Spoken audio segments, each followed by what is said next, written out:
This coming week is bringing us some incredible games to our Xbox consoles, and I know many of them are highly anticipated. We have everything here, from huge AAA titles, free-to-play games, and some Game Pass additions. We do also have some more Xbox Game Pass news alongside Gamescom for this week, so there's plenty happening within the realm of Xbox. With that though, my name is Fletcher, and this is Xbox Nation. Make sure to subscribe for more Xbox content every single day, and let's dive in and see what games are worth your time and money for this week.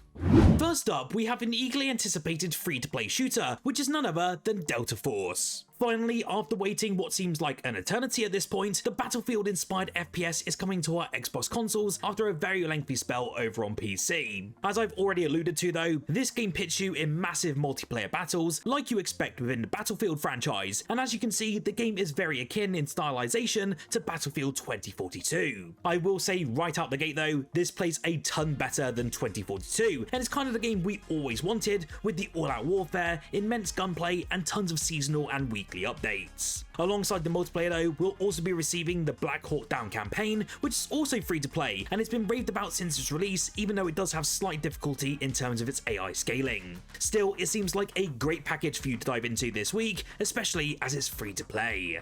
I'm gonna say it right now, never expect me to play this next title. BrokenLore Don't Watch is heading to Xbox this week, and this is one gruesome and bloody scary horror game that you won't want to miss. The game looks to immerse you in the haunting world of Shinji, where you take control of a young man trapped in his Tokyo apartment. As his mind unravels throughout the experience, you'll have to confront a malevolent entity lurking in the shadows, and ultimately try to uncover the truth behind his appearance as quickly as possible. I have checked out the reviews on Steam since it's been out on PC since early April, and it's being massively praised for its intense atmosphere, eerie design, and genuinely scary moments. It's not a massively long experience by any means, but if you love horror games, then keep an eye on this one. WayForward is giving us another gem this week, and that is the release of Shantae Advance Risky Revolution, the once cancelled GBA sequel to the original Shantae game. It is coming to Xbox this week on the 19th of August, and I know a ton of fans of this series are incredibly excited. In this new game though, Shantae must stop the nefarious pirate called Risky Boots, as he has a groundbreaking new plan that will leave Sequin Land spinning on its head. Of course, you can hair whip, belly dance, and fight your way through tons of enemies, just like you do in any Shantae game. There's also a brand new feature though that we've never seen before, as 4 players can now compete in battle mode for the very first time, which is just so incredible to see. It looks like a great package overall, and I'm really happy for all of your Shantae fans out there. Myth WuKong is finally landing onto Xbox, and it will be coming to both of the series consoles this week on the 20th of August. Of course, this is the action RPG that came out late last year and kind of exploded onto the scene, and I know many of us were kind of disappointed that Xbox were excluded due to so-called technical issues with the Series S. I do still feel this was a somewhat of a paid exclusivity deal, but I'm kind of happy that many of us get to finally play this action RPG. When this game first got revealed, I thought it was just another flashy Souls-like, but I was truly wrong. I did actually pick this one up on PC originally, and I got completely hooked. The combat is super tight, the atmosphere pulls you in, and the boss fights, well, they're absolute bangers. If you want a fantastic action RPG to dive into for this week, then you will love Black Myth. I know that we have so many fans of strategy games amidst our subscribers, and if you want a brand new game to dive into that is pretty different in this genre, then this next one is definitely worth paying attention to. Acres is a small strategy simulation game about growing crops for evolving marketing demands. You basically build a farm 1 acre at a time, and this is all to create a sort of rather prosperous enterprise. It looks very simplistic from what you're probably seeing on screen right now, but other than its visuals, there is a ton under the hood in this one in terms of its mechanics. You can do things like upgrade equipment, optimize harvests, and even nurture the soil against increasing time pressure. It is also a mission to keep this going as long as possible before your business does demise. It looks pretty awesome and is a nice little indie for this week.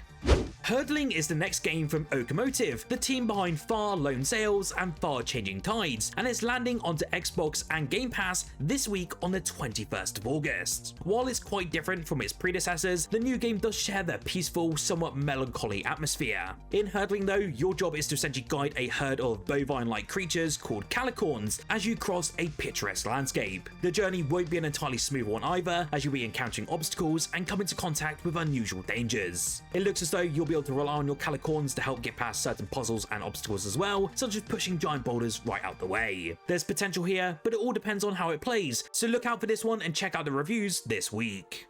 If you do enjoy real-time strategy games just like myself, there's one coming very soon this week that should definitely be on your radar, and it's called Grit and Valor 1949. This one was originally announced as a VR exclusive, but is now getting a full flat screen release on consoles and is shaping up to be something truly special. It is set in a gritty, sort of cool looking diesel punk take on post-war Europe, and you'll command a team of resistance mech pilots battling against a twisted Axis regime, and it's all set in an alternate version of World War II. The action does look to unfold though across procedurally generated maps spread over 4 diverse regions, each of them though challenging you to evolve your strategies on the fly. With some roguelike elements, brutal boss fights, and a constantly shifting battlefield, this one looks like a real test of your tactical skill. I'm definitely looking forward to seeing how it plays when it finally launches, and be sure to check out my review later on this week.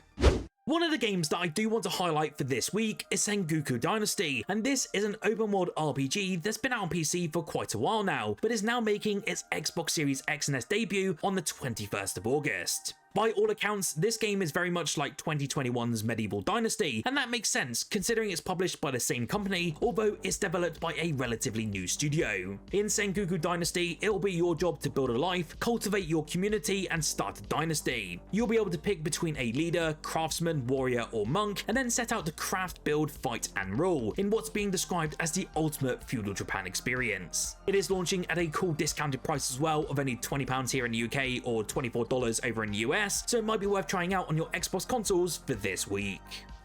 Sometimes I do love to spend time with a more cozy and relaxing experience, and that's why I'm keeping my eye on Discounty when it lands onto Xbox on the 21st of August. This game has a very simple but relaxing premise, as you'll essentially be managing your own discount supermarket. It kind of gives me massive Stardew Valley sort of vibes, and that's not a bad comparison by any means. You will of course be able to explore the city that you're located in, speak to the wonderful people who inhabit its realm, and then stack shelves, sort out your supermarket layout, and so much more. I have seen a couple of reviews for this one already, and it seems to be a pretty decent one within the story department, and also the visuals and the music seem bloody wonderful. If you are interested, I can see this one's at a rather low price of entry, so it does seem worth diving into for this week.